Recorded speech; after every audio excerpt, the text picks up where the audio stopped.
De inmediato. Si volví después de mucho tiempo, perdón, pero era porque literal no tuvo muchas visitas el video. Pero ahora ya volví más para completar la segunda parte, y para que sepa una amiga que sí cumplí con hacer este video. Pero bueno, ya saben, este iceberg es de mi Cerrú, así que aquí me falta la segunda parte del iceberg de Perú. La verdad que tú nunca serás como mi caballero Aquinobot. Él sí es un verdadero nerfero peruano. Él tiene el humor peruano. Es por eso que todos los peruanos consumen su gran contenido con alta calidad, P. Aquino demuestra el nivel del humor peruano. Aparte que nerfea al minero, dice añá, Aquinobot siempre basado. Antes de continuar, algunos casos no pude encontrar, ya que algunos, al buscar no lo encuentro, pero al no saber de ese casos pensé poner otros casos para que no esté incompleto el iceberg y en vez de pedir que me ayuden aunque nadie me ayudó. Nivel 5. Doping a Guerrero. En 2017, Paolo Guerrero, capitán de la selección peruana, dio positivo en un control antidopaje tras un partido por las eliminatorias al Mundial de Rusia 2018. Tras el grandioso partido de Perú versus Colombia, la sustancia detectada fue benzoilegonina, un metabolito de la cocaína. Guerrero afirmó que nunca consumió drogas y que el resultado se debió a un té contaminado, supuestamente ingerido en el hotel de concentración. Este detalle abrió un enorme debate, ya que en Sudamérica es común el consumo de infusiones tradicionales. La FIFA lo sancionó inicialmente con 1 año de suspensión, lo que casi lo deja fuera del Mundial. Tras apelaciones, apoyo internacional de futbolistas famosos y una intensa campaña mediática en Perú, la sanción fue reducida, aunque luego el TAS volvió a aumentar el castigo. Aunque pudo jugar el Mundial, pero el caso dividió al país. Algunos creen que fue una injusticia contra Guerrero. Otros piensan que la verdad nunca se contó completa. Hasta hoy, el doping de Paolo Guerrero sigue siendo uno de los episodios más polémicos en la historia del fútbol peruano. Monstruo de Armendáriz. En 1954, Jorge Villanueva Torres fue presentado por la prensa como un monstruo humano. Se le acusó del supuesto asesinato de un niño de 3 años, desatando pánico nacional. Fue condenado mediáticamente con pruebas débiles y contradictorias. El caso se cerró rápido ante la presión pública. Antes de ser ejecutado, se le atribuye la frase: yo he cometido muchos delitos, he sido un hombre malo, pero este crimen no me pertenece. Al final se supo que él fue una cortina de humo y mostrando que él fue acusado injustamente. Mario Pugliera Cuerdo. ¿Quién es Mario Pugliera? Un psicólogo que bajaba su pepa y conocido por este video. He estado 10 años aquí en el Parque Kennedy Miraflores. Sí, 10 años me dieron mi placa. La placa me lo dio yo mismo. Yo mismo me di la placa porque nadie me va a dar una placa. Todos son unos imbéciles, nadie me reconoce. ¡Qué chucha! Yo mismo me la hice. ¿Has puesto universidad con doble D? Sí, porque yo soy disléxico y justamente por dislexia yo a propósito pongo las placas. Y volviéndose conocido otra vez, ya que él había enfriado al descuartizador de Lima, y llegando a este punto ya que surgió la teoría de que en realidad era consciente de sus actos. Algunos señalan que su comportamiento en entrevistas parecía lúcido y calculador. Se cree que habría fingido o exagerado su locura para evitar una condena más severa. Nunca se comprobó esta versión. Hasta hoy, el caso sigue siendo debatido, pero un dato extra es que él ya falleció en el 2016 por un paro cardíaco. FMI en Lima. El FMI en Lima hace referencia a las visitas y misiones del Fondo Monetario Internacional al Perú, especialmente en contextos de crisis económica o ajustes fiscales. Estas visitas coincidieron con protestas sociales, ya que muchos sectores creían que el FMI influía directamente en decisiones del gobierno, como recortes, reformas o endeudamiento. Aunque el FMI afirmó tener solo un rol técnico y asesor, surgieron teorías que lo señalaban como un actor oculto del poder económico. El tema se volvió símbolo de desconfianza hacia organismos internacionales. Y aún sigue en Perú con varias dudas. La Punta, 3:33 am. En el distrito de La Punta, Callao, existen relatos que señalan que a las 3:33 de la madrugada ocurren hechos extraños. Vecinos afirman haber escuchado pasos, voces, golpes o lamentos cuando no hay nadie. Otros dicen ver sombras o figuras cerca del mar y calles vacías. Esta hora es conocida como el horario muerto, cuando todo está en silencio. No existen pruebas oficiales. El fenómeno se mantiene como relato paranormal urbano transmitido de boca en boca. Pa' mí que esto te sale a las 3 todo voy. Ángel Vengador. El caso Calígula ocurrió en 1992 y tuvo como víctimas a Fernando de Romaña, joven de la alta sociedad limeña apodado Calígula, y a su amigo Julio César Chato Domínguez. Ambos fueron asesinados en Cieneguilla, en un crimen que sacudió a Lima. El robo fue descartado como móvil, ya que conservaban dinero y objetos de valor. La investigación reveló extorsiones con vídeos comprometedores, drogas y otros delitos, pero nada se resolvió judicialmente. En la escena apareció un grafiti firmado como El Ángel Vengador, lo que alimentó teorías de venganza. El caso inspiró la serie El Ángel Vengador, Calígula. Hasta hoy, el crimen no se ha esclarecido por completo.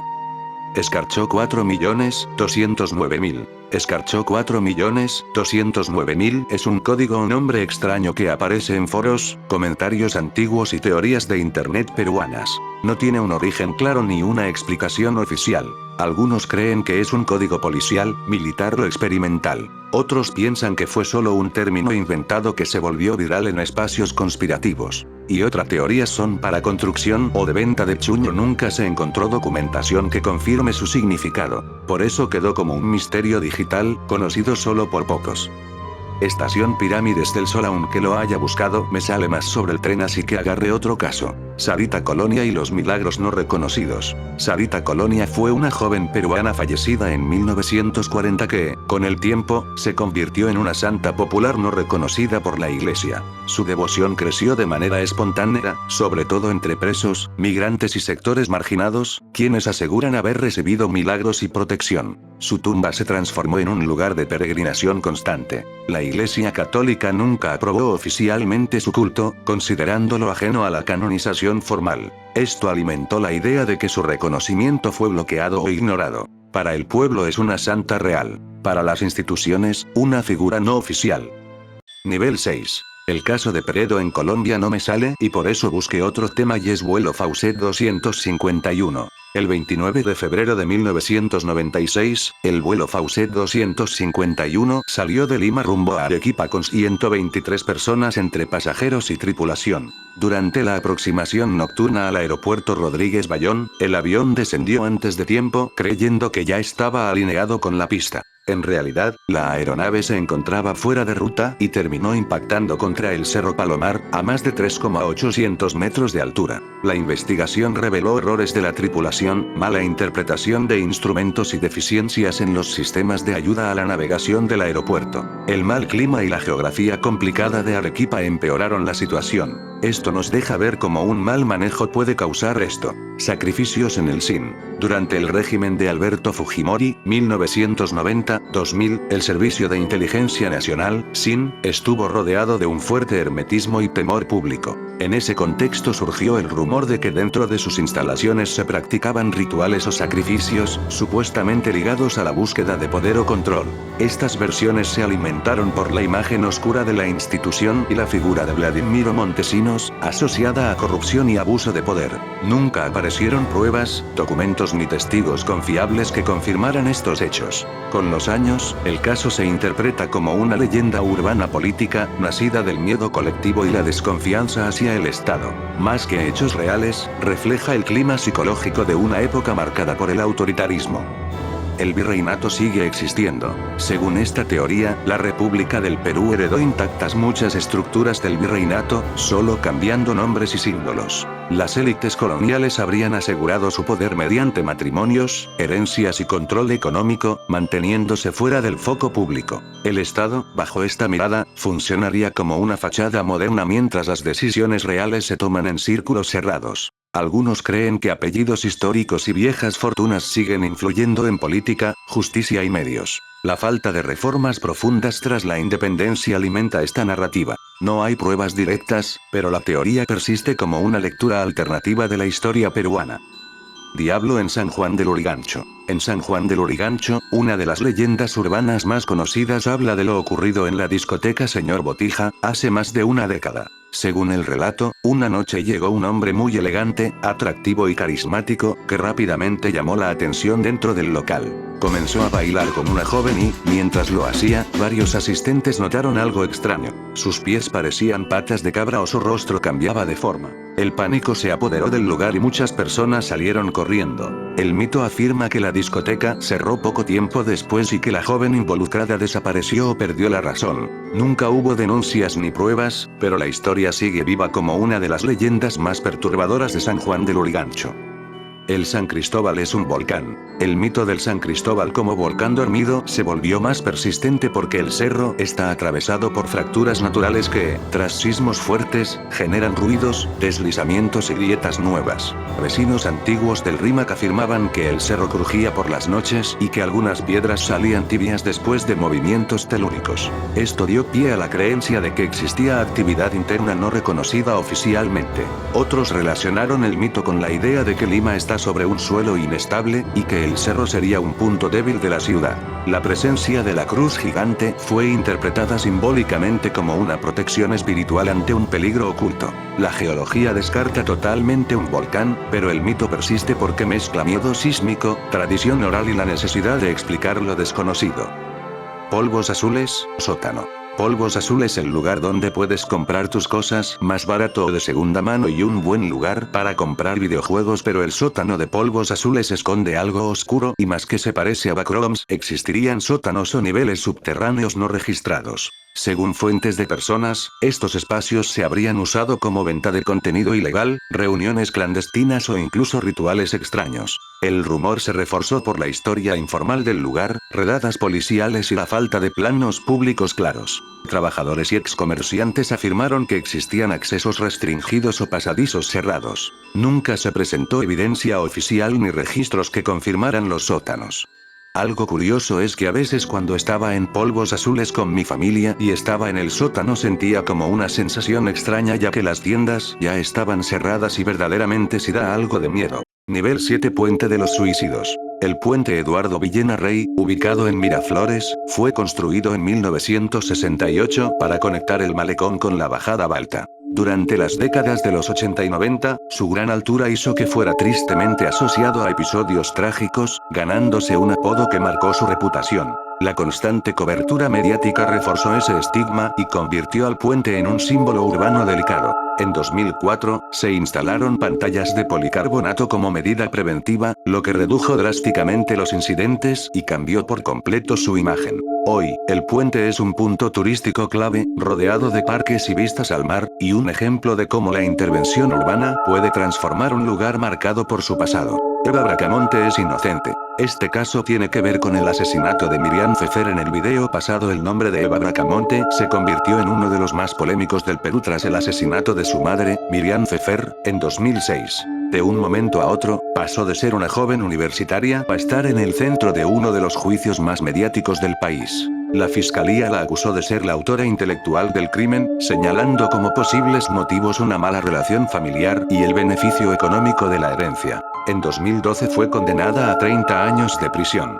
Sin embargo, la sentencia se basó principalmente en prueba indiciaria, no en evidencias directas como ADN, grabaciones o transferencias que demostraran que ella contrató al sicario. El testimonio clave fue el de Alejandro Trujillo Ospina, autor material del asesinato, quien cambió su versión en distintas etapas del proceso. Durante el juicio, su actitud ante cámaras, su vida privada y su personalidad fueron fuertemente cuestionadas por la opinión pública. En 2013, la Corte Suprema anuló la condena, y tras un nuevo juicio, en 2015, fue absuelta por insuficiencia de pruebas. Legalmente quedó libre, pero el caso dejó una huella profunda en su imagen pública y abrió un debate nacional sobre justicia, presión mediática y presunción de inocencia. 442-12-10, no llamar. No chavales, aquí comienza lo macabro, o como dice la chaviza muy void, ya que les aparecerá una urraca y un video que incluso Curwen pierda un debate, pero como me llega Chompiras lo mostraré.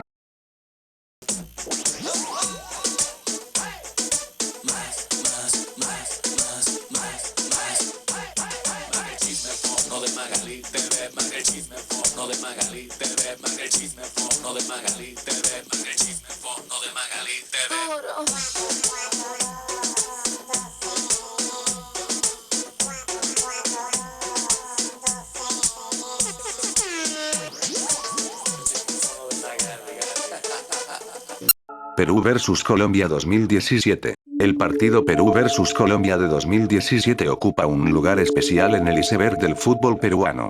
Ese empate 1-1 en el Estadio Nacional fue decisivo para las eliminatorias rumbo a Rusia 2018. Perú empezó perdiendo, pero logró empatar con un gol de Paolo Guerrero tras un tiro libre polémico que incluso generó reclamos del arquero colombiano. En los minutos finales se vivió una escena que hasta hoy genera debate.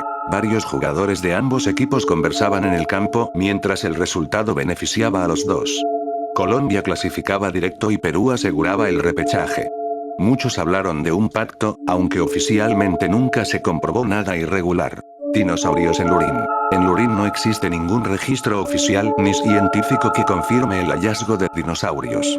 No hay estudios, publicaciones académicas ni reportes del Ministerio de Cultura o instituciones paleontológicas que respalden esa historia. Lo más probable es que se trate de un rumor que fue creciendo con el tiempo. En zonas desérticas a veces aparecen restos fósiles marinos o formaciones rocosas con formas extrañas, y eso puede generar confusión. Pero hasta ahora, no hay ninguna prueba real de dinosaurios encontrados en Lurín. Todo apunta a que es solo una historia urbana sin base científica. El caso de Petocho Diwot no encontré nada, pero posiblemente exista, entonces agarré un caso Lost Media. Los Got Notes, la serie Lost Media. Fue un programa infantil emitido por Panamericana Televisión entre finales del 2000 y el verano de 2001. Estaba conducido por 4 botargas llamadas Aldo, Mickey, Abby y un perro llamado Lucas.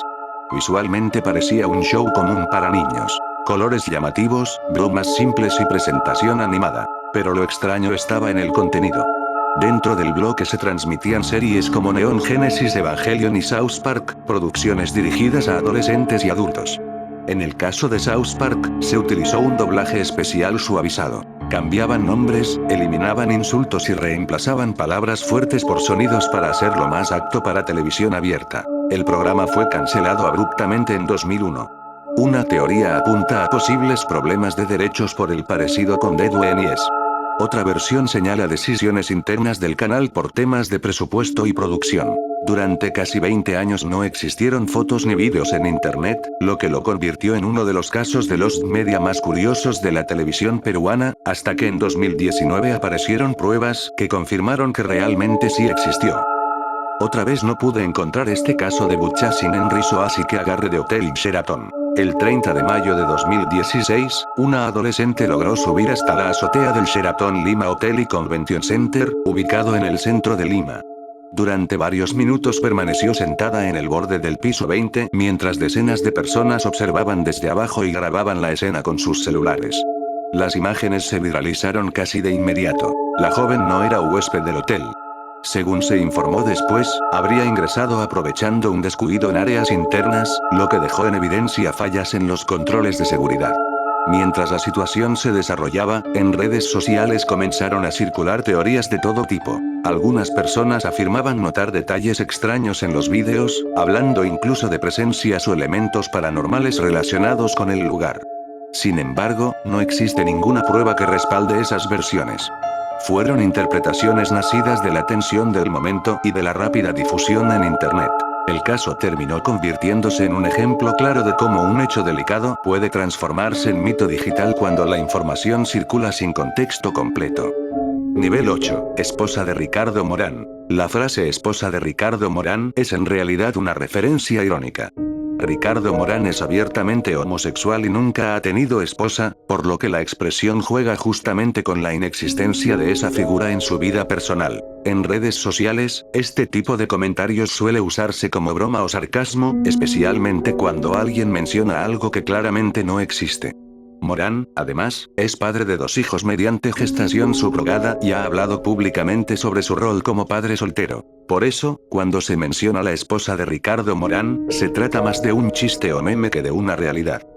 Prostiveders. A inicios de los años 2000, la televisión peruana vivió uno de sus momentos más polémicos. El programa Magali Televisión, conducido por Magali Medina, emitió un reportaje que expuso a 2 vedettes muy conocidas, Mónica Adaro y Yesa Bella. Fueron grabadas con cámaras ocultas dentro de hoteles, y las imágenes se transmitieron en señal abierta. El escándalo fue inmediato. No solo por lo que se insinuaba, sino por la forma en que se obtuvo y difundió el material. El país entero debatía si se trataba de investigación periodística o de una grave invasión a la intimidad. El caso llegó a los tribunales y con el tiempo se reconoció que mostrar el interior de las habitaciones fue un exceso. Después del escándalo, ambas se alejaron de la televisión y dejaron el país. El episodio quedó marcado como uno de los más controversiales en la historia reciente de la televisión peruana. Verano en Asia. En el verano de Asia sigue siendo la zona más privilegiada y exclusiva al sur de Lima. Ubicada en el kilómetro 97,5 de la Panamericana Sur, se ha consolidado como el punto de reunión de la clase alta limeña durante la temporada de verano. El corazón social es el Boulevard de Asia, donde se concentran tiendas exclusivas, restaurantes de alto nivel y discotecas como Joya o Amadeus Club. Pero más allá del entretenimiento, lo que define a Asia es su carácter privado. Condominios como Playa Blanca o Las Brisas restringen el acceso a sus playas, reservándolas casi exclusivamente para propietarios y socios. Más que un balneario, funciona como una ciudad de lujo temporal, diseñada principalmente para personas con alto poder adquisitivo que buscan estatus, privacidad y exclusividad frente al mar. Pan a 10 céntimos. Está el recuerdo que muchos tienen. El pan a 10 céntimos. Durante años fue lo normal. Pero para 2019, ese precio ya era casi historia. El valor promedio pasó a ser 15 céntimos, es decir, 6 o 7 panes por un sol. Un poco más abajo. Hace más de una década aún se encontraban ofertas como 3 panes por 20 céntimos. Pero el cambio ya venía formándose. Más profundo. Según datos del Ministerio de Desarrollo Agrario y Riego, el pan francés se vendía mayoritariamente a 15 céntimos en Lima. Y no era casualidad. Perú importa trigo, así que el dólar y el precio internacional influyen directamente. Casi al fondo. El 1 de enero de 2019 dejaron de circular las monedas de 5 céntimos. Desde entonces, la de 10 céntimos se convirtió en la más pequeña aceptada. Y en lo más profundo solo una moneda. Para otros, una pieza especial. Y así terminó silenciosamente la era del pan de 10 céntimos. Nunca fuimos al mundial. ¿Qué mamada es esa si fuimos y punto? Siguiente dato. dragraceperú/perutops.com. Junte esos dos casos ya que casi no encontré los casos de eso. En el Perú, la comunidad drag ha crecido notablemente en los últimos años, especialmente en Lima, donde artistas se presentan en bares y eventos temáticos combinando moda, actuación y comedia. Muchos fans han expresado su deseo de que exista una versión peruana de RuPaul's Drag Race, considerando el talento local que podría destacar en un formato así. En paralelo, Perutops fue un portal conocido por publicar rankings y contenido de farándula, generando debate en redes. Tingasisals 4S. Nombre de usuario de una cuenta en redes sociales conocida por compartir memes de humor negro y contenido satírico sobre la realidad peruana y ser parte de Bagre, aunque siento que esta parte del iceberg le falta algo más, así que pondré uno. El caso de Ruth Thalía. El caso de Ruth Thalía Sayas Sánchez es uno de los más impactantes vinculados a la televisión peruana. En 2012 participó en el programa El Valor de la Verdad, conducido por Beto Ortiz, donde respondió preguntas sobre su vida personal a cambio de un premio económico. Donde también estarían sus padres y su novio. Las declaraciones generaron gran repercusión mediática y exposición pública. Semanas después de la emisión, Ruth desapareció. La investigación reveló que su entonces pareja, Brian Romero Leiva, actuó motivado por intereses económicos y por la humillación que recibió en el programa, y más porque Ruth Thalía confesaría que no amaba de verdad a Brian Romero. Tras varios días de búsqueda, el propio Romero confesó el crimen y condujo a las autoridades hasta el lugar donde había enterrado el cuerpo en Jicamarca. En el hecho también participó su tío, Reddy Leiva Cerrón. En 2014 ambos fueron condenados a cadena perpetua por robo agravado con subsecuente muerte. Años más tarde, tras recursos judiciales, las condenas fueron reducidas. Actualmente Romero cumple 33 años de prisión y su tío 30. Además, se estableció una reparación civil de 700.000 soles a favor de la familia de la víctima. El caso abrió un debate nacional sobre la ética en los programas de telerrealidad, la exposición extrema de la vida privada y los riesgos que pueden surgir cuando la intimidad se convierte en espectáculo mediático. Nivel 9. En sí estos casos no son muy turbios, así que pondré en primero lo normal hasta lo medio dark.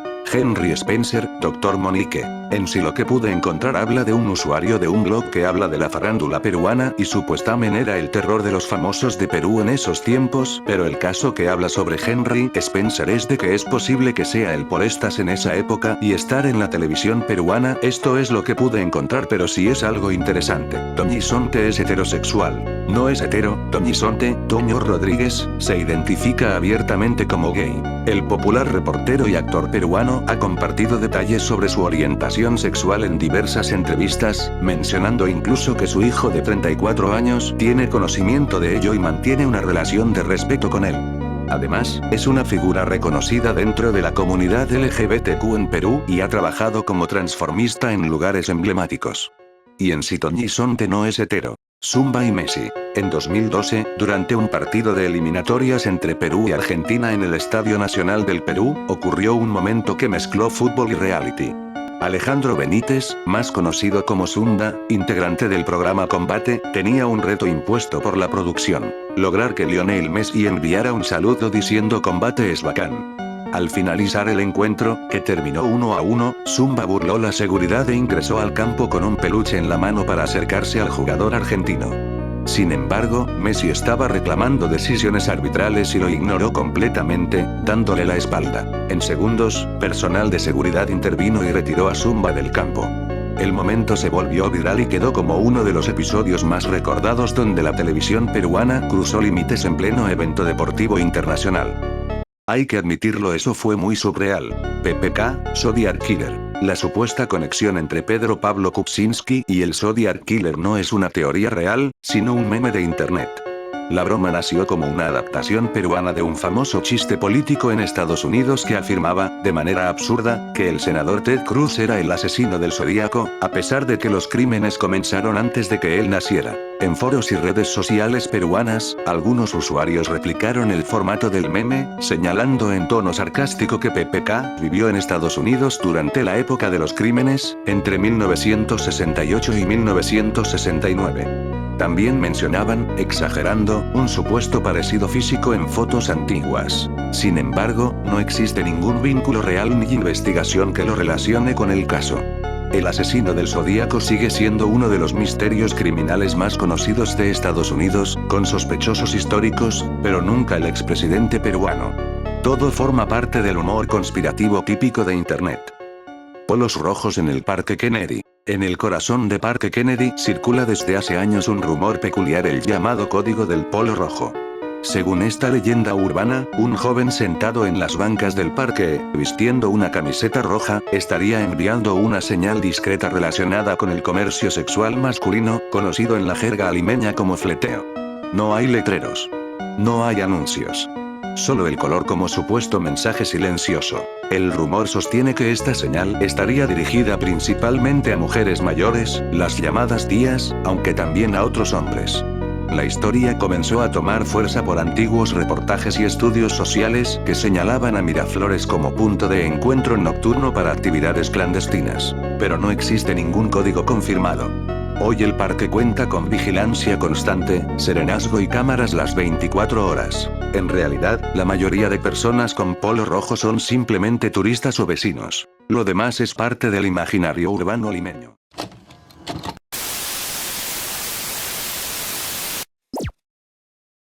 Nivel 10. Entre 1980 y el año 2000, el Perú vivió el período más violento de su historia republicana. El conflicto armado interno. El principal actor subversivo fue Sendero Luminoso, organización de ideología maoísta liderada por Abimael Guzmán. A través de masacres, atentados con coches bomba y asesinatos selectivos, buscó desestabilizar al Estado e imponer su proyecto revolucionario.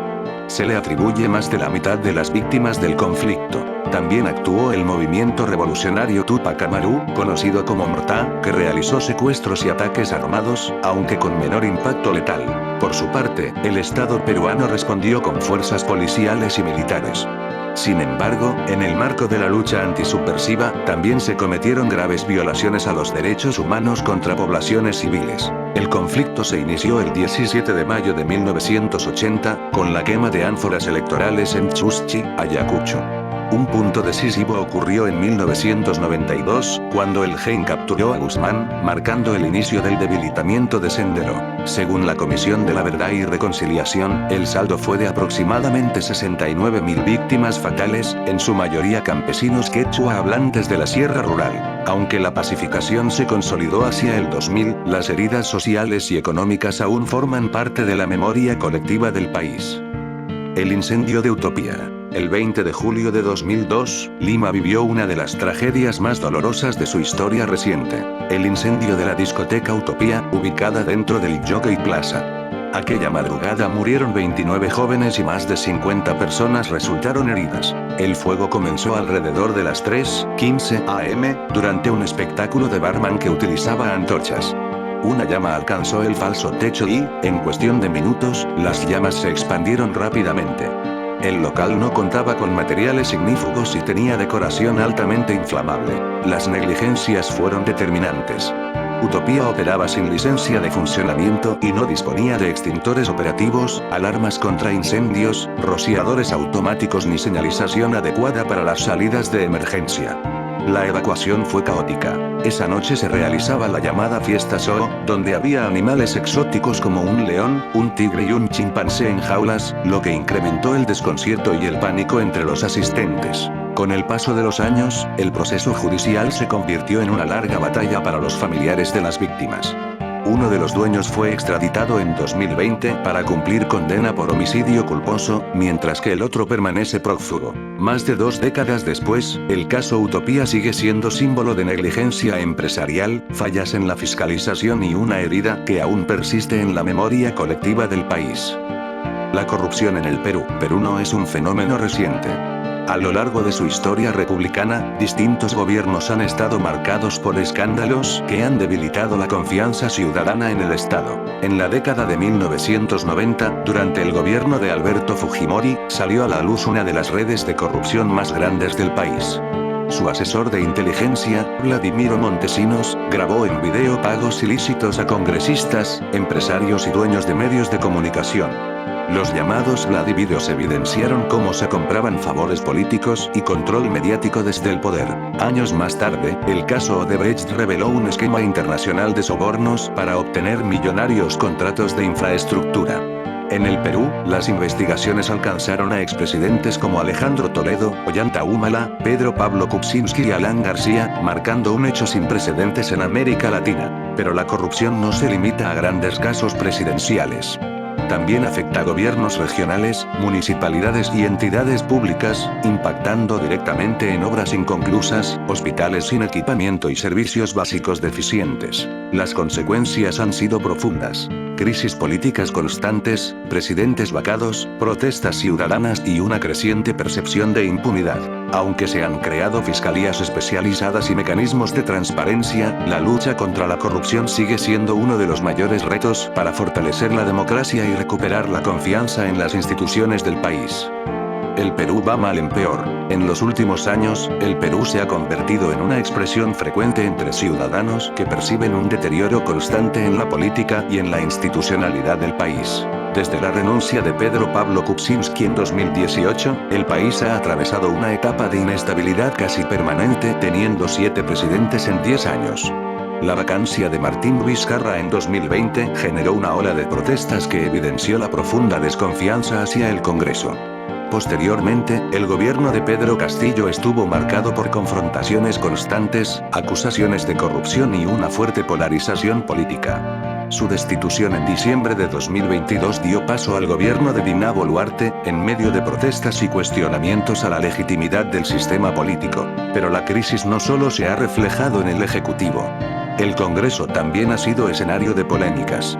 Figuras como José Geri han estado en el centro del debate público por cuestionamientos y controversias que alimentan la percepción de falta de transparencia y renovación en la clase política. Asimismo, la elección de José Balcázar para un cargo dentro del Parlamento generó críticas y debate en la opinión pública, debido a cuestionamientos previos y acusaciones que marcaron su trayectoria política.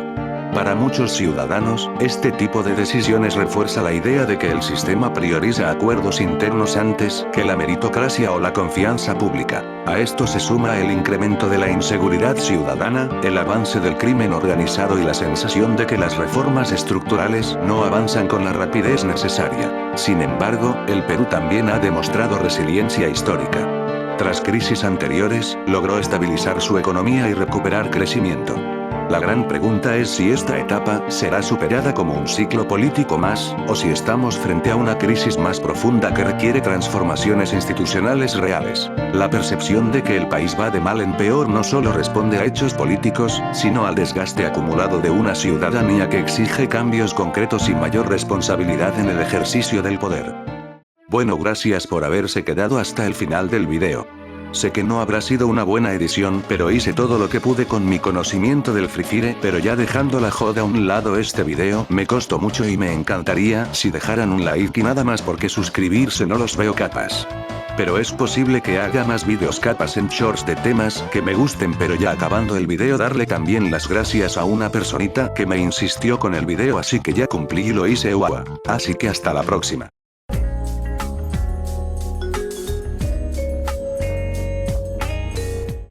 X, el mejor navegador de todos. Sí, gordo, sí. No, de lado ya no. Ya debes estar